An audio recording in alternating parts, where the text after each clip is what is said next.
ஆதியாகமம் 3ஆம் அதிகாரம். 1.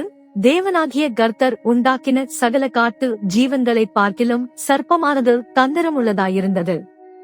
அது ஸ்திரீயை நோக்கி, நீங்கள் தோட்டத்தில் உள்ள சகல விருட்சங்களின் கனியையும் புசிக்க வேண்டாம் என்று தேவன் சொன்னது உண்டோ என்றது.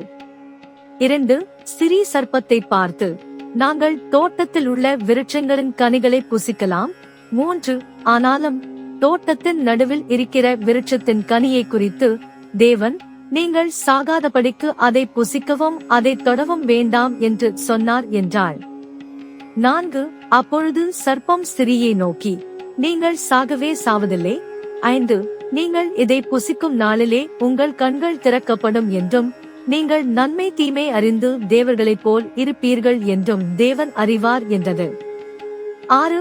அப்பொழுது ஸ்திரீயானவள், அந்த விருட்சம் புசிப்புக்கு நல்லதும் பார்வைக்கு இன்பமும் புத்தியை தெளிவிக்கிறதற்கு எச்சிக்கப்படத்தக்க விருட்சமுமாய் இருக்கிறது என்று கண்டு அதன் கனியை பறித்து புசித்து தன் புருஷனுக்கும் கொடுத்தாள்.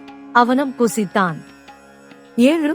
அப்பொழுது அவர்கள் இருவருடைய கண்களும் திறக்கப்பட்டது. அவர்கள் தாங்கள் நிர்வாணிகள் என்று அறிந்து அத்தியிலைகளை தைத்து தங்களுக்கு அரைக்கச்சைகளை உண்டு பண்ணினார்கள். 8. பகலில் குளிர்ச்சியான வேளையிலே தோட்டத்தில் உலாவுகிற தேவனாகிய கர்த்தருடைய சத்தத்தை அவர்கள் கேட்டார்கள். அப்பொழுது ஆதாமும் அவன் மனைவியும் தேவனாகிய கர்த்தருடைய சந்நிதிக்கு விலகி தோட்டத்தின் விருட்சங்களுக்குள்ளே ஒளித்துக் கொண்டார்கள். 9. அப்பொழுது தேவனாகிய கர்த்தர் ஆதாமை கூப்பிட்டு, நீ எங்கே இருக்கிறாய் என்றார். 10.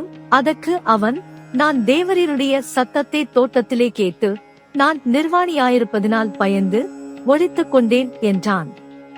11. அப்பொழுது அவர், நீ நிர்வாணி என்றே உனக்கு அறிவித்தவன் யார்? புசிக்க வேண்டாம் என்று நான் உனக்கு விலக்கின விருட்சத்தின் கனியை புசித்தாயோ என்றார். 12. அதற்கு ஆதாம், என்னுடனே இருக்கும்படி தேவரீர் தந்த ஸ்திரியானவள் அவ்விருட்சத்தின் கனியை எனக்கு கொடுத்தாள், நான் புசித்தேன் என்றான். 13. அப்பொழுது தேவனாகிய கர்த்தர் ஸ்திரியை நோக்கி, நீ இப்படி செய்தது என்ன என்றார். ஸ்திரியானவள், சர்ப்பம் என்னை வஞ்சித்தது, நான் புசித்தேன் என்றாள். 14.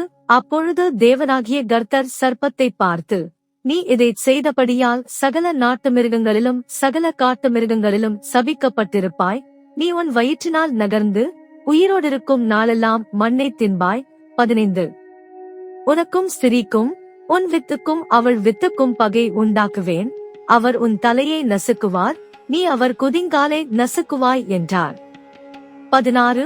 அவர் ஸ்திரீயை நோக்கி, நீ கர்ப்பவதியாயிருக்கும் போது உன் வேதனையை மிகவும் பெருக பண்ணுவேன். வேதனையோடே பிள்ளை பெறுவாய். உன் ஆசை உன் புருஷனை பற்றியிருக்கும், அவன் உன்னை ஆண்டு கொள்ளுவான் என்றார். 17. பின்பு அவர் ஆதாமை நோக்கி, நீ உன் மனைவியின் வார்த்தைக்கு செவி கொடுத்து புசிக்க வேண்டாம் என்று நான் உனக்கு விலக்கின விருட்சத்தின் கனியை புசித்தபடியினாலே பூமி உன் நிமித்தம் சபிக்கப்பட்டிருக்கும். நீ உயிரோடிருக்கும் நாளெல்லாம் வருத்தத்தோடே அதன் பலனை புசிப்பாய்.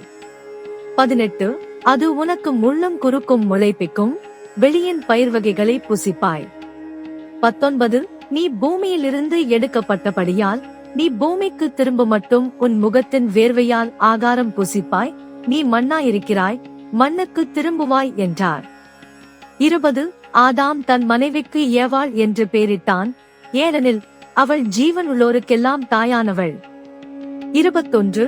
தேவனாகிய கர்த்தர் ஆதாமுக்கும் அவன் மனைவிக்கும் தோல் உடைகளை உண்டாக்கி அவர்களுக்கு உடுத்தினார். 22. பின்பு தேவனாகிய கர்த்தர், இதோ மனுஷன் நன்மை தீமை அறியத்தக்கவனாய் நம்மில் ஒருவரைப் போல் ஆனான்.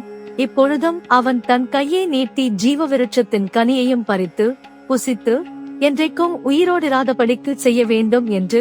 23. அவன் எடுக்கப்பட்ட மண்ணை பண்படுத்த தேவனாகிய கர்த்தர் அவனை ஏதேன் தோட்டத்திலிருந்து அனுப்பிவிட்டார்.